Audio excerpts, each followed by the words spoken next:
دیکھیے ہمارے جو اسلاف ہیں، صحابہ کرام کے بعد ائمہ، یہ ہمارے اسلاف میں چوٹی میں ہیں۔ ان اسلاف میں، ان ائمہ میں دو بنیادی قسمیں ہیں، ایک محدثین اور ایک فقہا۔ محدثین، ان کا کام کیا تھا؟ قرآن تو اللہ نے خود جمع کر دیا تھا، میں پہلے دن بیان کر چکا ہوں حضور کے سیرہ مبارک میں۔ حضور نے صحابہ کو اسی ترتیب سے قرآن پڑھا دیا اور سینکڑوں صحابہ نے یاد کر لیا۔ پھر جو کمی اگر رہ گئی تھی کتابی شکل میں حضرت ابو بکر لے آئے۔ پھر اگر اس میں کوئی فرق پڑ رہا تھا پڑھنے کے انداز میں تو ایک کتابت کے اوپر جمع کر دیا حضرت عثمان نے۔ بات ختم ہو گئی۔ خلافت راشدہ میں قرآن کا معاملہ تو محفوظیت کی آخری درجے کو پہنچ گیا۔ اب اصل مرحلہ کیا تھا؟ حضور کے اقوال مبارک کو جمع کرنا۔ صحابہ ہیں، منتشر ہو گئے ہیں، کوئی صحابی کوفے چلے گئے، کوئی صحابی دمشق چلے گئے، کوئی کہیں چلے گئے، کوئی کہیں چلے گئے۔ اب ان سب کے پاس، کسی کے پاس اتنی احادیث، کسی کے پاس اتنی احادیث، ان کو جمع کرنے کا کام، پھر چھان پھٹک کرنے کا کام، پھر مرتب کرنے کا کام، یہ کس نے کیا؟ محدثین کرام نے۔ بہت بڑے محسن ہیں اس امت کے محدثین کرام، پوری زندگیاں کھپائیں۔ ایسا بھی ہوا ہے، ایک محدث مدینے سے چلتے ہیں، انہیں معلوم ہوتا ہے کہ ایک صحابی دمشق میں ہے، ایک حدیث وہ بیان کرتے ہیں، ذرا باریک بات ہے سمجھ لیجئے گا۔ ان کو وہ حدیث معلوم تھی، لیکن وہ حدیث 3 راویوں کے راستے سے آ رہی تھی۔ ان کے پاس جو حدیث تھی وہ 2 راویوں کے حوالے سے تھی۔ اب وہ جاتے ہیں اور وہ دمشق کا سفر کرتے ہیں صرف اس حدیث کو سننے کے لیے، سواری سے اترتے بھی نہیں۔ میں نے سنا ہے آپ حضور کی یہ حدیث بیان کرتے ہیں، جی ہاں، ذرا مجھے سنا دیجئے۔ سنا دیا، ویسے ہی اپنے اونٹ کی جو ہے گردن موڑ لی کہ واپس، بھائی اترو، ٹھہرو، قیام کرو۔ نہیں، میں صرف ایک حدیث رسول تم سے سننے کے لیے آیا تھا، میں اپنے اس سفر میں کوئی اور مقصد جمع نہیں کرنا چاہتا۔ یہ کام کیا محدثین نے۔ لوگ سمجھتے ہیں جیسے کہ ڈرائنگ رومز میں بیٹھے ہوئے آرام سے کتابیں پڑھتے ہیں، شاید ایسے ہی محدثین کا کام تھا۔ انہوں نے جس طرح زندگیاں لگائی ہیں اور جس طریقے سے حدیث کو جمع کرنے کے لیے مشقتیں جھیلی ہیں، اس کا آج ہم تصور نہیں کر سکتے۔ اچھا، وہ تو محدثین کرام ہیں، ان میں بھی اب ایک کا نام نوٹ کر لیجئے، چوٹی پہ کون ہے؟ امام بخاری، امام مسلم، امام ترمذی، امام احمد ابن حنبل، امام ابن ماجہ، امام ابو داؤد، سب ہیں، لیکن چوٹی پر رئیس المحدثین کون ہے؟ امام بخاری۔ اچھا، اب تیسرا طبقہ ہے ہمارے ہاں، دوسرا، وہ ہے فقہا۔ قرآن بھی جمع ہو گیا، حدیث بھی آ گئی، اب اس سے احکام نکالنے بھی تو ہے نا، استدلال کرنا ہے، حدیثوں کو جوڑنا ہے، قرآن کے ساتھ ان کا ربط تلاش کرنا ہے، اور پھر کوئی حکم تلاش کرنا ہے، اجتہاد کرنا ہے۔ یہ کام جنہوں نے کیا انہیں ہم کیا کہتے ہیں؟ فقہائے کرام۔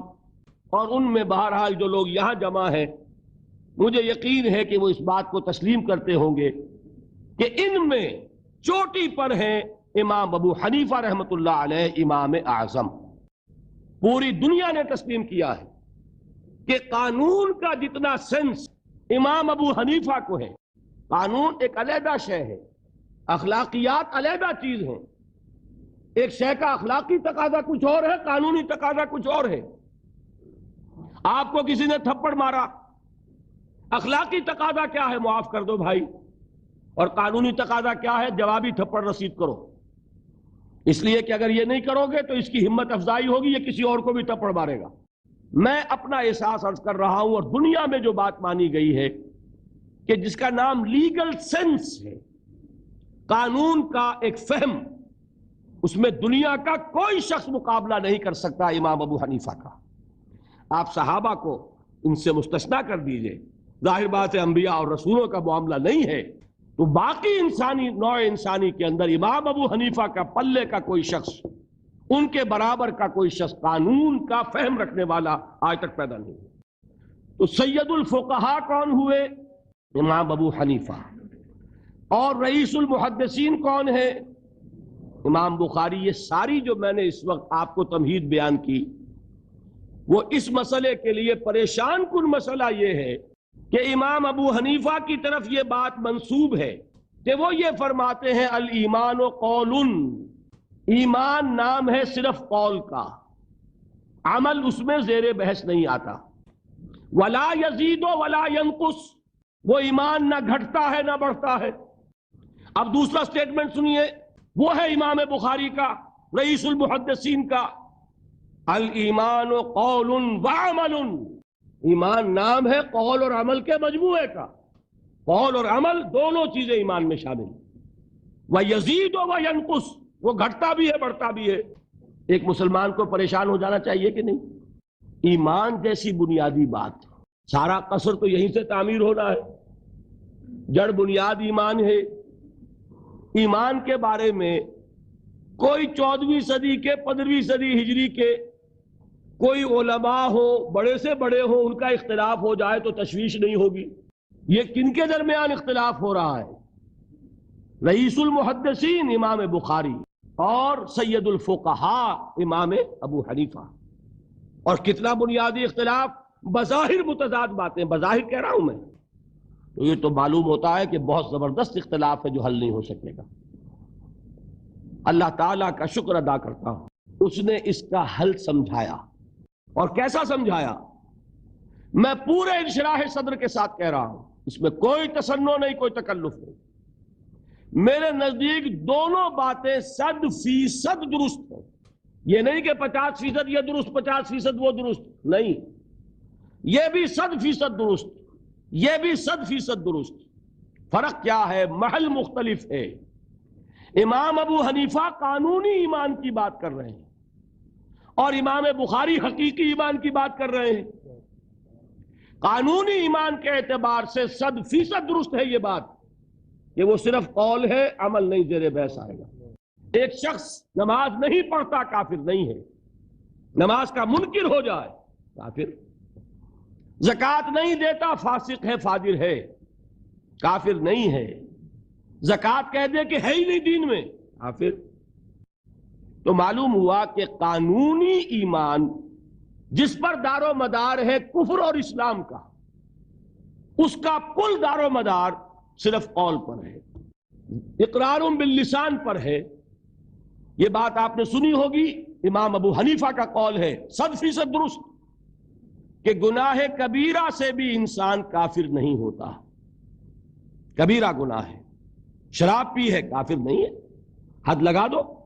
حضرت عمر نے اپنے بیٹے پر حد جاری کی، ایک مرتبہ مصر میں حد جاری ہو چکی تھی، لیکن حضرت عمر کو احساس ہوا کہ وہاں شاید رعایت کی گئی ہوگی خلیفہ کے بیٹے پر حد جاری کرنے میں، لہذا پھر بلایا اپنے پاس اور دوبارہ حد جاری۔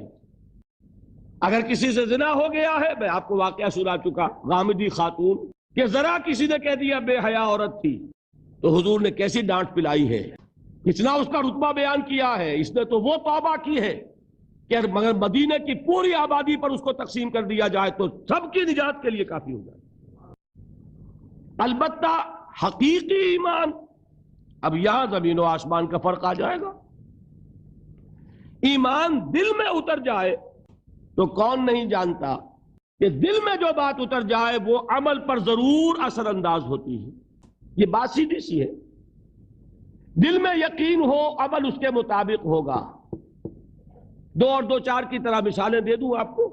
آپ کو یقین ہے آگ جلاتی ہے، آپ ہاتھ ڈالتے ہیں اس میں، کیوں؟ یقین ہے کہ جلاتی ہے، لہذا کوئی شخص ہاتھ نہیں ڈالے گا، غلطی سے پڑ جائے تو پڑ جائے، جان بوجھ کے کون ڈالے گا؟ اچھا، میں بلکہ یہاں تک کہا کرتا ہوں کہ یقین تو بڑی دور کی شے ہے، گمان بھی ہو، گمان، اس کا نتیجہ بھی عمل میں نکل آتا ہے۔ کون شخص نہیں جانتا کہ سارے سانپ زہریلے نہیں ہوتے؟ معلوم ہے نا، لیکن جو سانپ ہے پتہ نہیں کم بخت یہ زہریلا ہے کہ نہیں؟ یقین نہیں ہے کہ یہ زہریلا ہے، ہو سکتا ہے کہ زہریلا ہو، صرف ظن ہے نا، آپ قریب پھٹکتے ہیں اس کے۔ معلوم ہوا کہ یقین تو بڑی شے ہے۔ کیا دل میں یہ یقین ہو کہ اللہ ہے اور مجھے دیکھ رہا ہے اور مجھے اس کے حضور میں حاضر ہونا ہے، پھر بھی آپ شراب پی سکیں گے؟ بتائیے۔ اگر چوراہے پر کانسٹیبل کھڑا ہے آپ نے دیکھ لیا. ساتھ ہی آپ نے دیکھا ایک کونے میں موٹر سائیکل لے کر تیار سارجنٹ بھی کھڑا ہے. آپ کی گاڑی صحیح جگہ آ کے رک جائے گی نا, 1 انچ آگے نہیں بڑھے گی. اور اگر آپ نے دیکھا کہ چوراہا خالی ہے, کوئی دیکھنے والا ہے نہیں, تو اچھے بھی دائیں بائیں دیکھ کے نکل جاتے ہیں کہ نہیں؟ آدمی اپنے آپ کو دھوکہ دیتا ہے, بھائی یہ سارے ٹریفک رولز بچاؤ کے لیے ہے نا, تو دور دور تک کوئی ٹریفک نہیں ہے, خامخواہ کھڑا رہوں میں یہاں کائے کے لیے. لیکن دور دور تک کوئی ٹریفک نہ ہو لیکن سارجنٹ کھڑا ہو, پھر آپ پابندی کریں گے کہ نہیں؟ اگر یہ یقین ہو کہ اللہ ہے اور مجھے دیکھ رہا ہے, تو کیا اس کا قانون توڑیں گے آپ؟ یقین والے ایمان کے ساتھ معصیت جمع نہیں ہو سکتی. قانونی ایمان کے ساتھ معصیت کے ڈھیر لگ سکتے ہیں, جیسے کہ ہمارے ہاں ہے لما تقولون ما لا تفعلون کبر مقتا عند اللہ ان تقولوا ما لا تفعلون. اے ایمان کے دعوے دارو, کیوں کہتے ہو جو کرتے نہیں ہو؟ اللہ کے غضب کو بھڑکانے والی ہے یہ بات کہ تم کہو جو کہ کرتے نہیں. ہماری امت کی اکثریت کا حال یہی ہے کہ نہیں؟ یہ کیا بات ہے کہ قانونی ایمان ہے, اس کے ساتھ معصیت کے انبار ہیں. حقیقی ایمان ہو تو معصیت کا وجود ہو نہیں سکتا. اب بتائیے ایمان اور عمل علیحدہ ہو جائیں گے کیا؟ یہ ہے مسئلہ جو امام بخاری کے سر پہ ہے.